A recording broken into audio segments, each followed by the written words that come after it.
Right, good evening all. So the chair is currently running late, so as the vice chair, I'll be taking the meeting. So firstly, just a few notices. Obviously this meeting this evening will be live streamed to the public. A recording of the public part of the meeting will be available on the council's website within 24 hours of the meeting.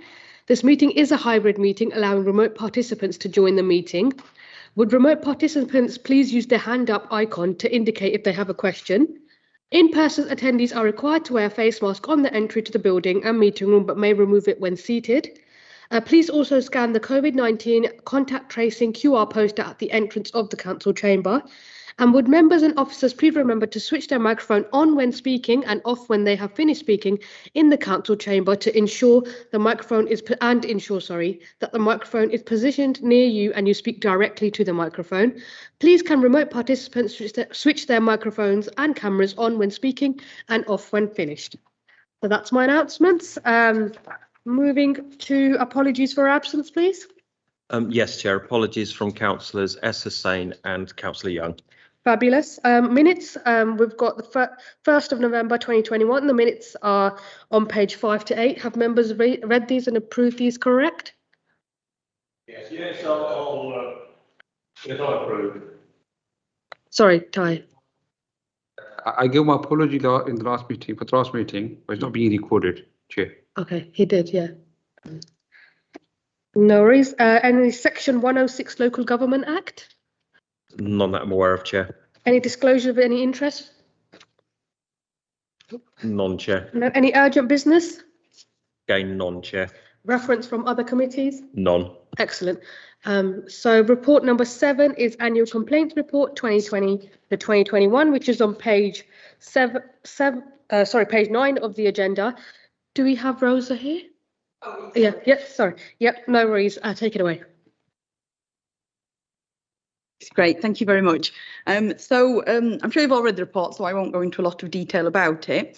But we do report regularly to admin and regulations on complaints. And so this is our yearly report. And as you can see that we've actually had an increase in complaints since last year, not just ginormous, but it is a significant increase because it's about 150, and when we're not getting that many a year, you can see there is a significant increase when you look at the numbers, and that's actually been matched by an even much bigger increase in MPs inquiries, which MPs themselves have reported as well, which is very, very likely related to COVID. I think it's what we all presume, so we don't know if that's going to continue, and we'll just wait to see what happens. Our impression at the moment is it is continuing, and a lot of the increased work that we had with COVID, we've continued to get. For example, we've had an increase in subject access requests, we've got this increase in MPs, we've had an increase in FOIs, and that hasn't necessarily settled down, but COVID's not over yet. So we are hoping that things will perhaps return to how they were, but I think we just need to see. Now, we've had a really significant increase in stage 2 complaints above the numbers of stage 1s received, but our numbers were quite small, and so even a small increase is going to have an impact. But we have seen a fall in LGO and ombudsman, so housing ombudsman and local government ombudsman complaints. We suggest that even though we've had that increase, we are managing them quite well, and they're not coming through to the ombudsman. But we do think we'll probably see an increase in ombudsman this year when we report at the end of this year, because there is an impact of getting additional complaints. So we may see that. We'll wait to see. I think at the moment we think we are, though possibly not. It wouldn't necessarily be massive numbers.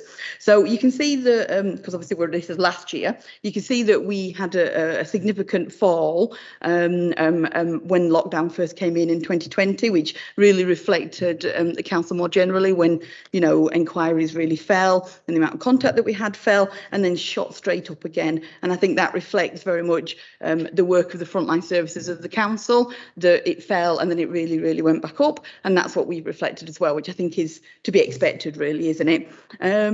We can see that most of the complaints were for the transactional services, particularly revenues and benefits and customer service. They get around half of the complaints for the council.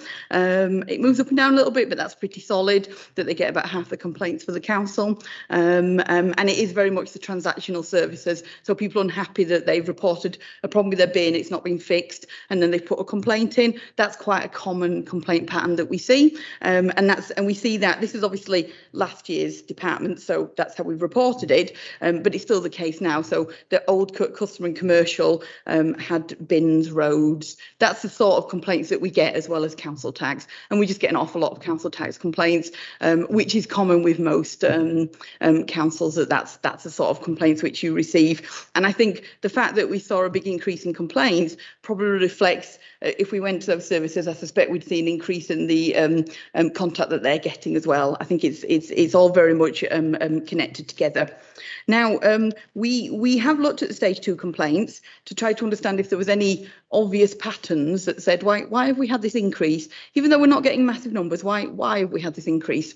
And a couple of us looked at it and we couldn't really pull out any obvious pattern that said to me, oh, that's happened, so we're getting these complaints, which probably indicates that we need to focus on this area, and it's something that we've been keeping an eye on, which is why I think that we'll probably get more LGO inquiries for this year, because I think it's led to an increase, and it's something that we do need to monitor just to make sure that there's not something going on that's causing that. But I've looked at a lot of these complaints. Some of them are from persistent complainants who are complaining several times, which we've seen an increase during COVID. Again, most services have. And some of them are just things where we got it wrong, and it's just very straightforward. The council was wrong. And so I think that's probably a reflection possibly of the increased contact. So we're going to wait to see what the trend is this year, and see if it's something that we need to have a lot more focus on.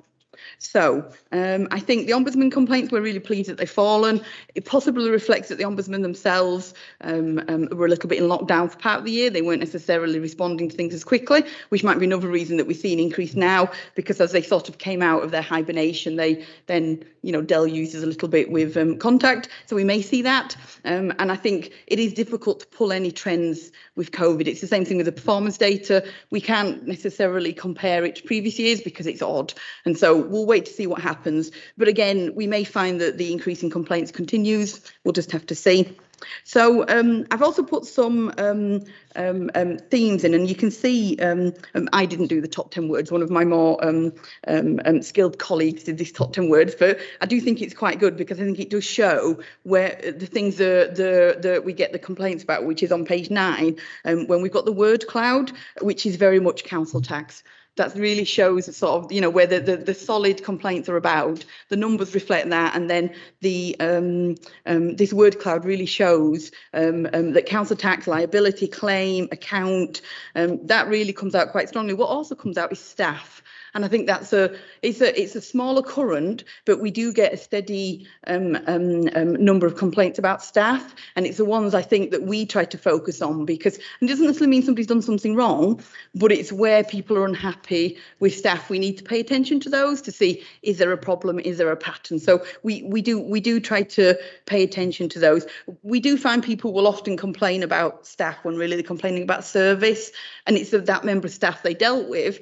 And they'll say, I spoke to Fred and he didn't get my bin sorted. Doesn't mean it's Fred's fault, but people often pick up on that. So we do find a pattern of that, but we also do find that sometimes there is, staff could have dealt with things better, because sometimes that's the case. That's why people have complained. So we're trying to pull those out, and we can see housing came out in some of the complaints as well. Again, not massive, but it's there, and I think that's we can see that there is regular housing complaints. So we've put in some on the back page, on page 10, we've covered some information about changes that the Housing Ombudsman are making, and the Housing Ombudsman has actually got greater powers now, and they can refer councils to the regulator for social housing, and so it's really important that we manage housing complaints well, and housing have undertaken quite a lot of work around improving how they manage complaints, working with residents, doing regular reports to tenants and listening to their ideas on on things we can do to change. And I think we just need to do more of that, because that's quite important that we pick up on that. That's what the Housing Ombudsman wants us to do. The Housing Ombudsman would like a 10-day complaint response time. The council's response time is 15. We're currently reviewing the corporate complaint policy, and we will look at whether or not we want to standardise that across the council and just have 10 days for everything. It's not a problem if we don't, but it might be a good idea. And 2 weeks feels long enough to respond to a complaint, but our current response times are not great, and so that would make it worse. So our performance would worsen, but we may choose to. So we're just looking at that. We're going to be looking at that in the new year, and we're also going to be reviewing the habitual complaint policy as well, because they're together. So that's something which we'll look at and work with housing on as well. So, and then more generally, we've introduced new casework to manage complaints. It's actually casework to manage complaints, MPs, councillor inquiries, which we're going to be rolling out, FOIs, subject to access requests, compliments, general inquiries. So all the things that come into the feedback inbox, which has been introducing new software is never easy. So it has been a bit of a challenge, but we are getting there. We're rolling out the system. All complaints now are being logged using the new system. It's been much easier to report. For that reason, it'll be much easier next year, and we can produce more regular reports for services. So we've rolled it out in our team, and now we're rolling it out more generally across the council, so people can own their complaints, because we think that's quite important in terms of getting people to respond to them quicker. Because if they can see it and it's in a software that reminds them and sends them emails, it's going to move it a little bit higher up their agenda. So that's what we're looking for. We are looking at logging councillor inquiries, which we don't currently, which we're really keen to do. We don't have a process at the moment, so we're just looking at a process and trying to come up with a process and deciding the best way of doing that. But that is one of our intentions. Some of the technical issues has been, because of the way the council system is set up, has been a challenge to that, but we have started to do it a little bit, and we're going to really try to push out on that more in January. That's one of our key aims to do. And then finally, the management of complaints, compliments, LGOs, all those interrelated things, MPs and councillor inquiries, is moving to customer services from January. So we're working with them to move that. We were planning to do it in December, but we decided to delay it to January for various reasons. So we're working with them for them to take that on board. Obviously, we'll continue to work with them, particularly around rolling out logging members' inquiries, councillor inquiries, and how we make that work for the council and for councillors. So that's going to be, again, is going to be one of our priorities. So that's it from me. Do any members have any questions? Yes, please. Yeah, of course. Yes, you said about the. I suppose I ought to start off by saying that probably one of the reasons behind your increased numbers is probably me, because I put in a number of complaints and FOIs during the course of the year. You're saying that any complaints or FOIs put in by councillors, is that included in these numbers or not? No, this is just this formal stage 1 and stage 2 complaints. So it doesn't include councillor inquiries, because we're currently not logging them, so we don't have any numbers. And that's one of the things we want to start doing. And then probably from the 1st of April, we can then start reporting on it. And we're discussing the best way, possibly sending councillors a list of their cases, for example, that sort of approach. But we haven't quite decided how we're going to take that forward. But this is just complaints. Secondary question on that. There was talk of new software to allow us as councillors to track better what was happening. Is this the same software that you're implementing, or is it different? No, it's the same software, and it's councils will have their own version, for governance reasons. So we won't be looking at your cases, and Marriott will be leading on that, I think, as part of the work that he's doing. And I've not had an update, I'm afraid, so I will try and get an update on that. But it will be the same software. I think we're trying to find ways to make it as easy as possible within the tech that we have for you to be able to log things, and that's part of the focus. Is how can we just make that easy? Because if I say to you use a form, you'd be like, well, I'm really quite busy and I don't want to use a form. And so it's how do we do that in a way that will work with councillors? And I think we're still unravelling that and thinking that through, and seeing what other councils do as well, because this is new for us. We haven't logged these before, but it will be the same software and it's very easy to use. I think councillors will like it because it's just very easy. It shows the full history of the case. It'll be the same for councillors as it is for us. So we're quite keen to try to get that rolled out to you, but that has been led by Marit rather than me. Final question, if I may. Is there any evidence whatsoever that anything referred to the Ombudsman has any effect whatsoever? Because I get reports from the Ombudsman all the time on all the things. I get their standard reports, and it seems to me that about 0.00001% actually need to any actions. I think it's a good question. When we get ombudsman reports, we always make sure that the service director is involved and they're aware of what went on, and that we have a discussion with the service and we look at learning from it. I think that's an essential part of when you receive ombudsman. I know housing do the same thing for housing ombudsman, because they're quite important. It's what the ombudsmans are telling us to do and what their concerns are. But we also make sure that we, same as you, we get the briefings. We make sure that we see what sort of maladministration and other reports that are coming out from the ombudsman, and we bring them to the attention of the service manager and the service director and the corporate director, depending what it is. Because we need to see what's happening in other councils. It's not just us. We don't get that many, and if we just relied on that, it's actually not that many cases. It's fine, it didn't break. I was a bit worried there.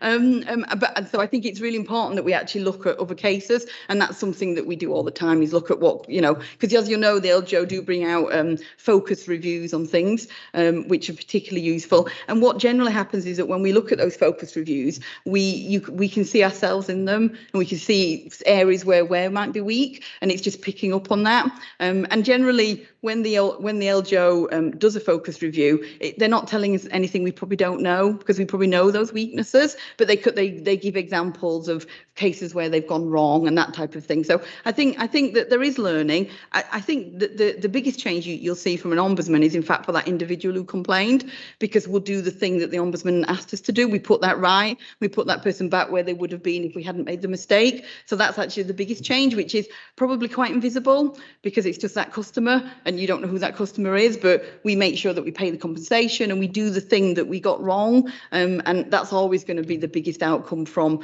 the ombudsman cases, is we put it right, the thing that we didn't do and that we didn't get right.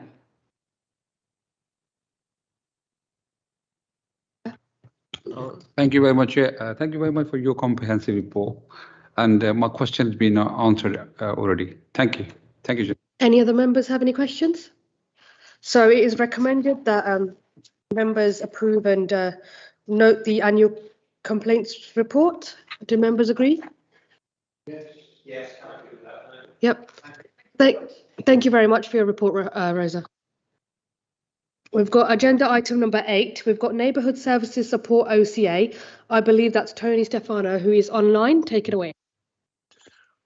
Hi, good evening, Chair. Good evening, councillors. This is a OCA in respect of the current administration teams that are within the more recently newly formed Neighbourhood Services Division. And hopefully you've all had sight of a copy of the report, but briefly, essentially, it is an amalgamation of teams that now fall within the Neighbourhood Services Division that have previously sat across two work areas, but served some of the same teams, as it were. So hopefully, if you've had a chance to see the report, and in I hope an effort to help save some time, I'll take some questions if you have any. Thank you, Tony. Do members have any questions regarding the report? No? Try Amy now. No, well, that was nice and easy then, Tony. Do members do members agree the report? Yes, happy with that. Yeah. Well, there you are, Tony. Thank you very much. Thank you very much, Chair. Thank you. So we have agenda item number 9, which is the restructure of the corporate procurement service. I think, is it Catherine? It is indeed, Chair. Yeah, thank you. No worries. Hi, good afternoon. So this report, as it sets out, is to respond to the change in the threshold that we made in the Constitution early this year. So the staff that would have been dealing with those lower value transactions are no longer required because that work is not coming into the service but is staying out with the service directorates. So in order to respond, the structure has been right-sized by removing 2 procurement assistant roles and creating an additional contract manager role to deal with the increased workload relating to contract management, savings and social value that the service needs to do. So has anybody got any questions? Yes, please. It seems particularly unfortunate that we have 2 members of staff involved who are on maternity leave. That must make things quite difficult. It does indeed. It does indeed. And I am working very, very closely with colleagues in HR to make sure that they are treated fairly as part of the selection process. We are in contact with them, even though they're on maternity leave, and they're being sent emails updating them of any changes in the service whilst they're off. And they've been offered one-to-one interview support prior to the selection process taking place to make sure that they're both best placed to perform as well as they can in the circumstances. So just a follow-up question on that. Since they will have been away on maternity leave, what extra efforts are we making to make sure that those people who have been on maternity leave are actually up to speed in terms of being able to apply for the job, to apply for any new jobs, because it is going to be significantly more difficult for them coming back to do interviews effectively for their new job. It's going to be much harder for them than it is for even somebody of totally equivalent ability who's still working full time. I totally share your concerns, and to that end, I actually saw both of them yesterday, and we have given assurances to them that they will be provided with support via their Keep in Touch days, and that fits in around their family lives and their caring responsibilities. We are very mindful of the impact of this protected group, and will take every step to ensure that they're fully prepared, and we won't hold the interviews until they are ready. So just in terms of the implementation, the new structure takes effect from April 2022.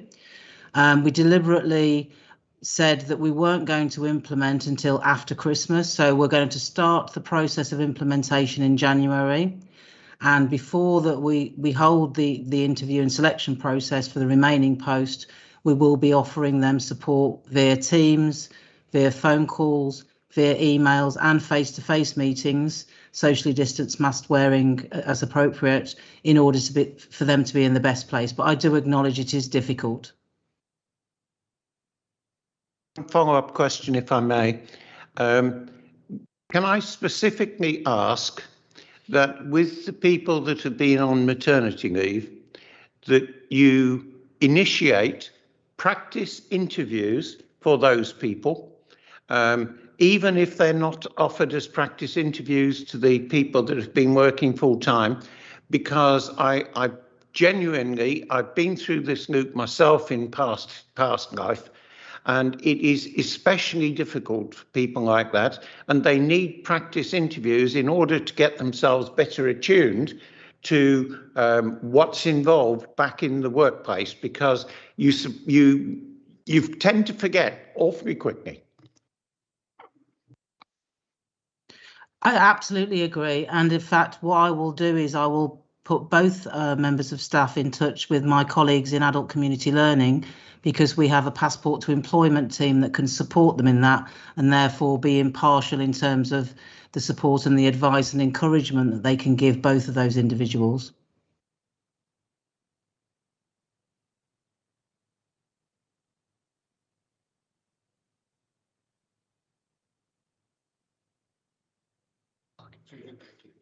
Sorry, is there any more questions from any members?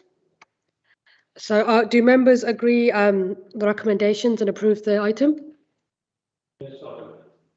I would like to approve, yes, but I would like to have some form of note in there that they have said that they will use the support systems to give people practice interviews, because otherwise I would feel very unhappy about approving this in its current form. Excellent. So Matt, do we have Yeah, do you have that down? Yeah. Yeah, I've got that down, and I'll make sure if everyone's happy, I'll make that a recommendation. So as members, we all agree this report, but on the condition that practice interviews are initiated, and maybe if we can have some sort of acknowledgement that this is being done. I don't know if we want to call the report back or anything like that. She's gone. I'm still here. Oh, she's there. Okay, still here. Yeah, is that okay, Matt? Yep. Okay. Over. I'm just the chair. You got a question? Can you ask the officer to respond to that? What the requested? What action she will be taking? I think she did say. Okay. Sorry. So. Missed it, right? Okay. So can you just repeat? What is it that you'll be doing regarding practice interviews? Sorry. I'm going to contact adult community learning colleagues to give them the details for both people affected, to put them in touch with Passport to Employment, who run specialist mock interview training for employees, so that both individuals are fully prepared and supported. Thank you. How will we get paid back for that? And how do you think you could report that back to us, just to ensure that? I can contact Democratic Services to update the minute to reflect that we have dates in the diary for both individuals. Obviously, it's subject to them agreeing to the offer, but I will update Dem Services once we've got those dates in the diary in the new year. May I suggest, Chair, if Catherine emails me, I can email all members the outcome of those dates, if they're happy for that. Did you get that, Catherine? Yeah, that's fine. I'll email that. Can I just say I haven't raised this point to be difficult. I've raised it because I'm conscious of the fact that this often causes a real disadvantage to women who've been taking maternity leave. All right. So subject to them conditions, do members agree? Yes. Agreed. Thank you very much, Catherine, and we look forward to hearing from you. Okay, thank you. Thank you. So I'm just going to pass it over to the chair, who's arrived for agenda item 10. Thank you. Sorry, which one? Yeah, okay, thank you. So you have completed the agenda item 9? Yeah. Yeah, okay, that's easy for me now. I apologize. I have a little problem with my key. I lost my key.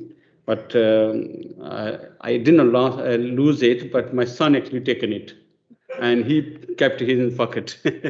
So I'm really sorry for late. So the next item is draft administration and regulation committee work program. Yes, thank you, Chair. Members have before them the draft work programme from Admin and Regulation Committee. It's members' opportunity if there's anything they want to identify to put on the work programme. I do have 2 updates. There's a request for the 17th of February meeting to have the Foundation Real Living Wage report put onto the agenda. And also, if you notice on the last page, there's items to be programmed, which is redundancy and leavers demographics. That was scheduled for the June 2022 meeting, but been requested to bring that forward to the 29th of March, if members are happy for me to do so.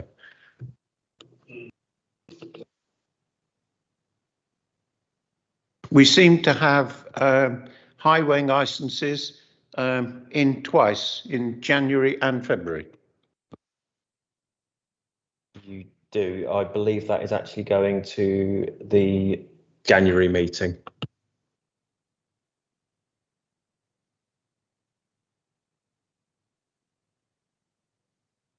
Concludes the report, Chair.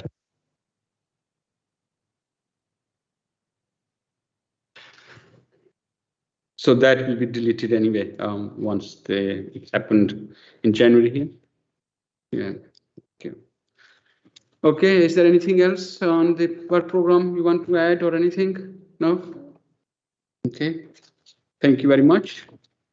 That concludes the business of this meeting tonight, which was short for me as well. Also, we have Christmas and New Year, and we don't think that we will meet before that. And Merry Christmas and Happy New Year.